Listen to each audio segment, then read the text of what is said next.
Hello, আমি আবারও একটি মিনি ব্লগ স্টার্ট করছি। সেদিন রেডি হয়ে দিদির বাড়ির উদ্দেশ্যে যাচ্ছি। ওয়েদারটা অনেকটা ভালো ছিল, এই বিকালের দিকে হবে।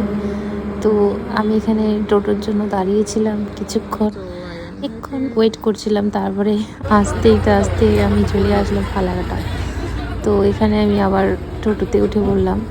তো কখন ছাড়বে সেটার জন্য আমি ওয়েট করছিলাম। আর এখান থেকে যতক্ষণ প্যাসেঞ্জার না উঠছে তখন ছাড়ছেই না। সো আমি এখান থেকে আবার দিদির বাড়ির উদ্দেশ্যে যাচ্ছিলাম। তো দেখো সুন্দর ভিউজ। তো আমি ফাইনালি চলে আসলাম। দিদি হলো একটু ফুচকা খাই, তো আমি সেখানে একটু অল্প ফুচকা খেয়ে নিলাম। দেখো করে আবার টোটোতে করে যাচ্ছিলাম।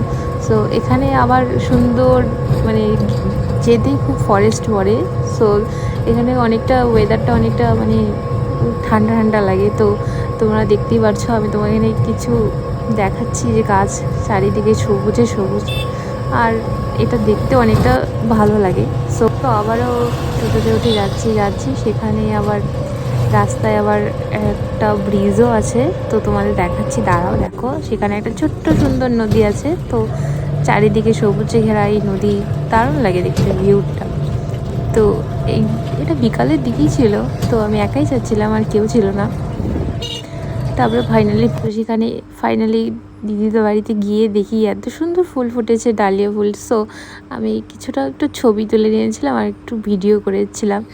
তো দেখো এখানে হলুদ ডালিয়া, তারপরে আবার আরও ছিল অনেক ফুল ছিল, সেগুলো তোলা হয়নি। তারপরে আবার এই যে গোলাপি রঙের ভীষণ সুন্দর ছিল এই ফুলটা। সো আমি এগুলো ফটো তুলেছিলাম, ভিডিও ক্লিপ করে নিয়ে এসেছি। তো দেখো এত সুন্দর মানে ফুল কে আবার ভালোবাসে না। তো অনেক কয়টা আমি এখান থেকে আবার ফুলের ছবি নিলাম, তারপরে নিজেরও ছবি কিছুটা তুললাম। এ দেখো আমি মানে আমার ক্লিক নিচ্ছিলাম।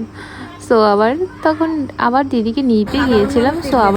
তো আজকের মতো এখানে শেষ করছি। বাই। ভালো লাগলে আমার ভিডিওটাকে লাইক অ্যান্ড সাবস্ক্রাইব করে দিও। আর আমি মিনি ব্লগ তোমাদের সঙ্গে শেয়ার করব। তোমরা ভালো থেকো, পাশেই থেকো। বাই।